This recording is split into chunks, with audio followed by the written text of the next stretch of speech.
I was called into the first evening of classes at Cornwall School, and they had so many students that they hadn't enough teachers, so I ran over there and I had a class, and that's how it started. And then later on, I also participated in teaching adults at PACI, and that adults group was a group of nurses, and I believe Liisa was part of this group too, and we taught them Finnish vocabulary that would be useful in the hospitals, and that was a lot of fun working with the adults, because it was a completely new learning experience for me too. I continued teaching, and then later on just became member of the board. And one of the highlights, I guess, from these activities were the time when we developed a set of instruction books for English speaking students, and this was done by Maisa Martin. We had some funds that had been obtained, and these books were sold all over the world, as far as Australia and New Zealand. Some of the first teachers were Mrs. Pirkko Hynnä, Pastor Eric Vincent, and Mrs. Anja Vincent, and Mrs. Kerttu Hirvonen, and Mrs. Lisa Toiger. And I'm not quite sure if it was Paavo Lehtonen or if it was Pentti Junni who called me and asked me if I would join. I think that would be Paavo Lehtonen, because Pentti Junni was not involved at that point in time. Okay, yes, yeah. Okay, so it seems like such a long time. And then I was teaching also at Cornwall and at PACI and Hammersholt High School, and Ulla was also teaching there at the time. Yes, and as a matter of fact, now that you've prompted me, we had classes at Vance Chapman School for quite a while, and from there we went to Hillcrest High School.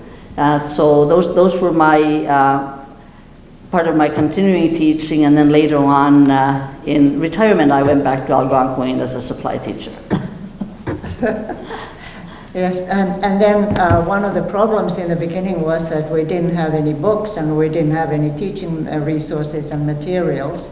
And so my parents were teachers in Finland, so I asked them if they could send me some material from the Swedish schools when they were teaching Finnish to the Swedish-speaking children. So they did send me a very good book, and they also sent me some books for children, and those were called Tässä tullaan. Tulemme. Tässä tulemme, yeah, Tässä tulemme, ja Tulemme taas. Yeah, and they were very colorful books, and I have given them all away. I don't have any to show myself at this time. So that helped a little bit. And then I was teaching teenagers. One year I remember that I was teaching teenagers, which was fun. And then one year I was teaching adults, and my husband was one of the students. And I remember he sometimes asked me if I could help him with his homework, and I said, "I'm sorry, I can't help you. You're not a teacher's pet." But and what happened? It was fine. Where did you teach? Where did I teach? Where was the school? That was at Hammersholt at the time. Yes, and then this adult class also one year they gave me. For Christmas, they gave me a nice purse, which I really enjoyed and wore. And one year, then I had planned a course for nurses, because in hospitals there were so many elderly Finns who didn't understand English. And so some of the nurses must have approached me, I can't remember for sure. So I planned a little course for them with assistance by Pirkko Hynnä, who was a nurse. Mhm. Yeah, and that was at PACI. That's right, that was in the Yeah. quite early days. Yes, So I was very part of early, that too, yeah. yes, yes. Mhm. Yeah, it could be 66, 67, Something I'm not like quite that. sure. Mhm. Yes, yes. So those are some of the memories that I have from that school. Some of the things that, of course, just teaching language needs a lot of different ways of doing it, and music has always been part of it. And we all know that, you know, Christmas carols and things like that are a must, and seasonal songs. That at one point in time brought us to a different dimension of teaching language, bringing culture in more, and we did purchase some viisikielisiä kanteleita, which is the small version of the Finnish kantele, and Tiina Heimonen was teaching that part of the program for a number of years until I guess the kanteles disappeared, went somewhere. No. Are they still there? Kanteles All right. Are they all there? Because some of them. They are still- So that was a very successful period at one point in time. Brought a lot of interest from children, and they enjoyed doing that. I'm Margit Peura, born in Loppi, Finland in 1947, and my family immigrated to Canada in 1960. Porase, Thunder Bay now, has always been my home base, except when I went to design school in Oakville, Ontario, Sheridan College, 1969 to 1971. I am representing Suomen kielen koulu, which doesn't make sense here now because we are Suomen kielen koulu here, the Finnish language school of Thunder Bay. My service to the school was in the 90s, in 1994 to 1998. I was the board of directors member and also a chairperson. During my tenure, we celebrated the 30th anniversary of the school. Suomen kielen koulu functions under the Lakehead Board of Education under the Heritage Language programs. In my time with Suomen kielen koulu, the students were from the ages of 4 to 14, and we held 2 schools, one in the country, Gorham and Ware, and in the city, Hammarskjöld High School. Thunder Bay Suomen kielen koulu hosted an international Suomen kielen koulu seminar at the end of September 1995 at the Prince Arthur Hotel.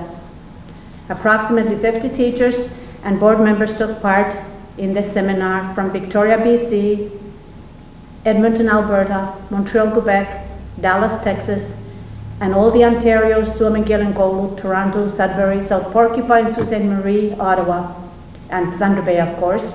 Lecturers were from Finland. Our teachers took part in these seminars each year in different locations in Canada.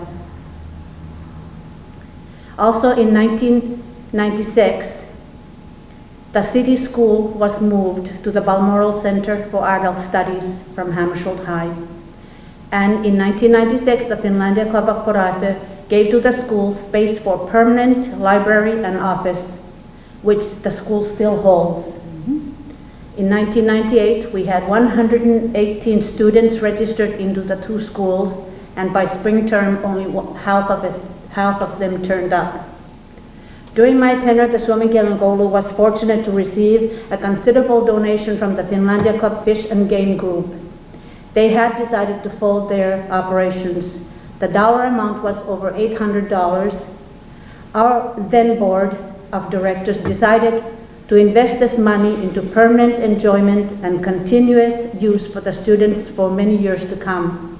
We purchased musical instruments for both schools from the Colosseum Music Store on Algoma Street in Thunder Bay, and with tremendous help from Tony Calistro in selecting the instruments.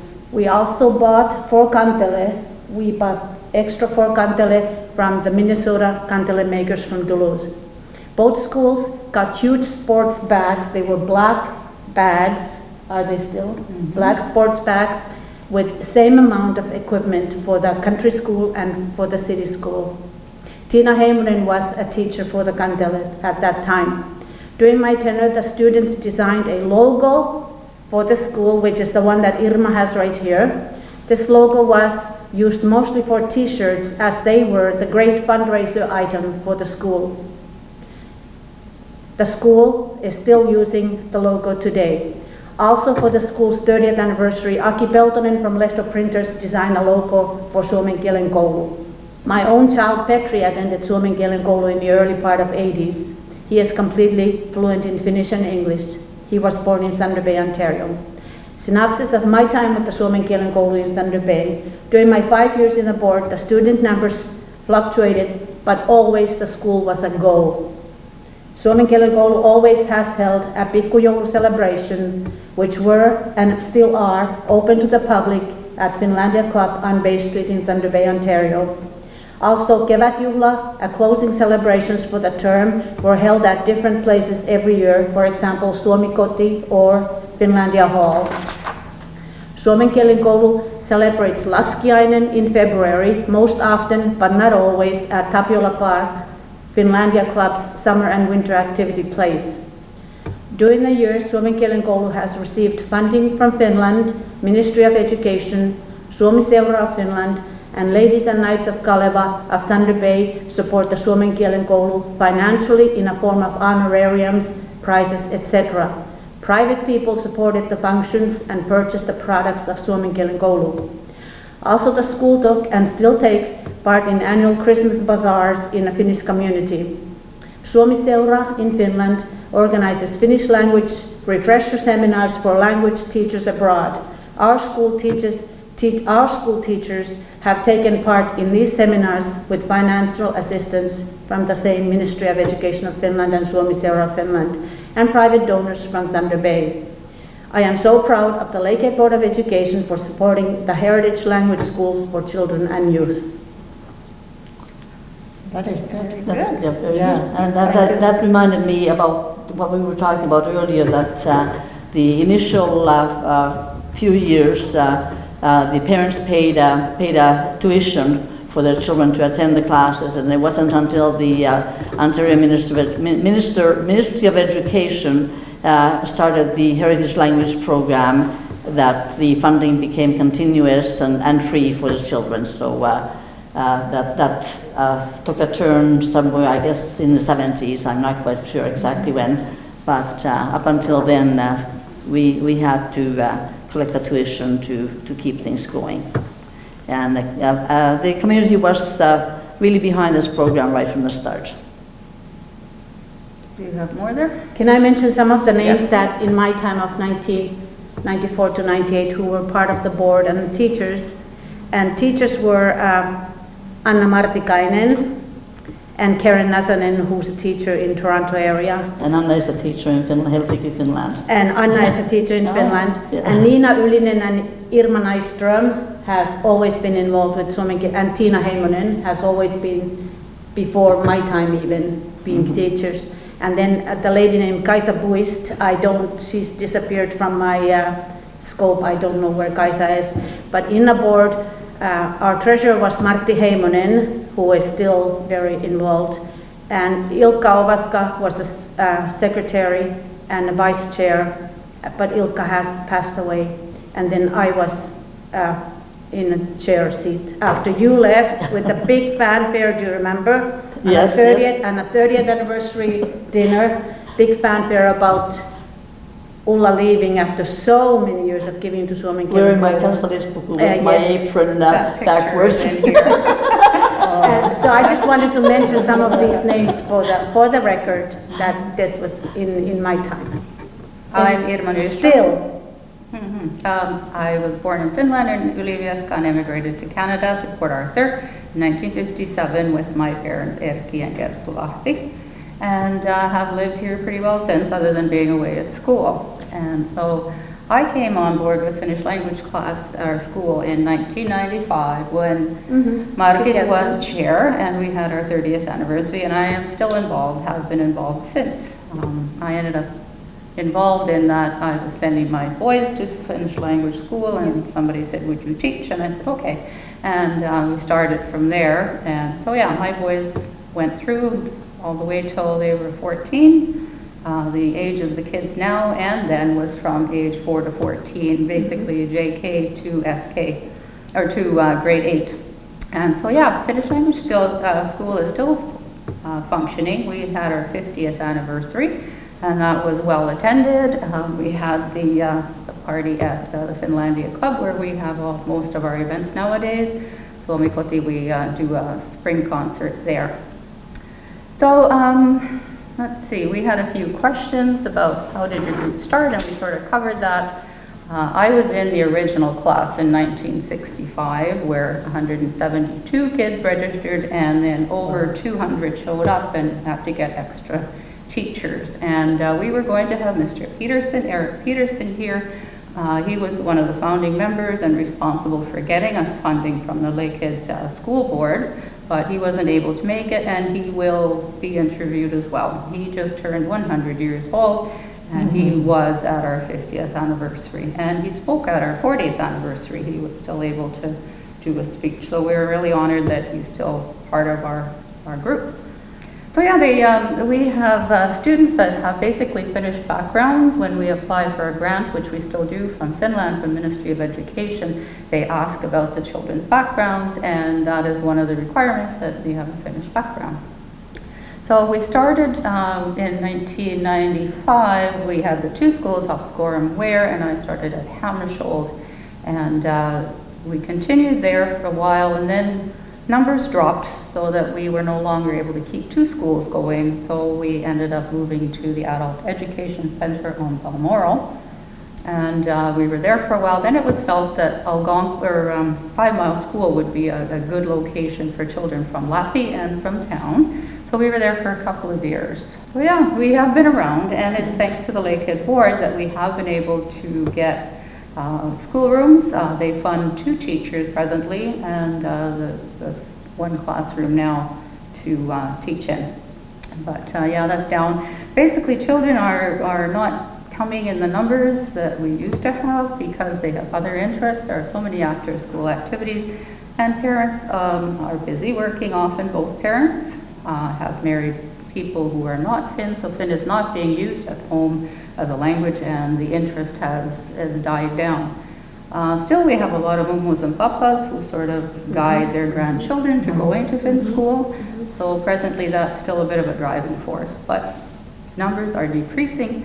Also, the children's ability to understand and speak Finn is certainly decreased. It's just not used at home, and so I'm sure parents wish that we would teach children to speak Finn, but in that 2 hours, you know, if you don't practice at home, it's not that effective. But we do have a lot of cultural activities, traditional activities. We have Lattu Illalinen, where we have Finn pancakes. It's generally held here at Hilldale Church because of the wonderful kitchen. We have the Christmas concert, where we have Joulupukki, and we have Riisipuru and Soppa, and that's a concert done by the kids. Then we go in March out to Tapiola, and we usually have skiing, we have potkukelekka racing, we have a bipukelekka or an apakelekka where there's a post in the ground and a piece of wood with a sleigh on it, and you go around and around, and that's a real novelty because kids haven't really seen that before. And this last time they tried the new Finnish sport of snow swimming, but they did wear their snowsuits. So at present we have 2 paid teachers and 1 assistant teacher. We fund the assistant teacher and prep time for the teachers from the Lakehead Board the grants we get from Finland and from other fundraising. So yes, it's still a joy to be there, and we hope to continue for a while, but numbers certainly have gone down. We had at our 50th anniversary, we got some wonderful donations from Kalevannaiset, from Keski-Pohjanmaan Kerho, from Canadian Suomi Foundation, and from a private donor who thought Finnish language school was still a very important thing to keep going. So yeah, I don't know what else I could say right now other than we are teaching more cultural and traditional things to kids and keeping their Finnish roots alive, if not the language as strongly. Yeah, it has changed from the 60s, That's right. the style of teaching. Now That's it's more right. cultural. Because in those days we did have the children with the Finnish background, like Irma, who had come from Finland, spoke Finnish fluently, and it was just a matter of developing the language further and improving reading and writing skills and so on. So it has moved from that to what the present needs are, and That's right. but I'm glad it's still there. Another generation, like our kids still speak Finn because it's spoken That's Finn right. at home. That's right. And, but that's certainly a changing thing nowadays. That's right. Oh, and another interesting thing, we were Finnish language schools around the world, of which there are more than 100. They're all over the world. The Finn schools were elected by Suomi-Seura and Ulkosuomalaisparamenttia as being the expatriates of this year. So that was quite an honor. So we were still going to get our recognition. Usually this expatriate award goes to an individual or maybe a choir or something, or a band, and this is the first time that it has gone to a huge thing like this that represents people from all over the world. So. Yeah, so we're quite honored by that. There's also a book. It is published and is going to be sent out. Suomi-Seura collected information from all the Finnish language schools around the world, and Helen Korpela has put it together, and she is going to be sending it out. The Finnish language school will get one, and Liisa Strasser and I had input into it, so we will get our books. And it's viewable online on Suomi-Seura. It's called Me ja meidän suomen kielen koulu, and so you can read it. And we were honored by being the first longer write-up about a Finnish language school. Congratulations. Well, thank you. And thank you. No problem. Can I also mention the fact that this is 100th anniversary program part, this recording? Finnish, the Suomen kielen koulu took part in a project for 100th anniversary of Finland's independence, Yes. which also Suomen kielen koulu took part for the 75th anniversary of Finland's independence. And it was an art project to the children to bring out what Finland means to them. And from 75th anniversary, I remember Irma's two sons. They did some masterpiece artwork, and I still have them in the files. Oh my. And that was really nice to know that those same boys are still in this community participating as adult business people, and they were so involved with Suomen kielen koulu. Now this year we only had 23 students, so the result wasn't as interesting for the simple reason that these are third generation students now, and because mom or the dad are non-Finn, so they don't have the same kind of feeling as 25 years ago students had about what Finland means to me. But at any rate, they took part, and that is sort of a plus for this Suomen kielen koulu for this year, for the 100th anniversary. And Suomen kielen koulu put together a small video that our teachers were wonderful in doing that. They got all the children up to Hillcrest Park, and they did a short video and greeted Finland and congratulated Finland. Nice. And that should be shown on Yle TV. We don't have the date yet. And they also sent pictures, and they're going to be published in Suomi-Silta magazine along this year.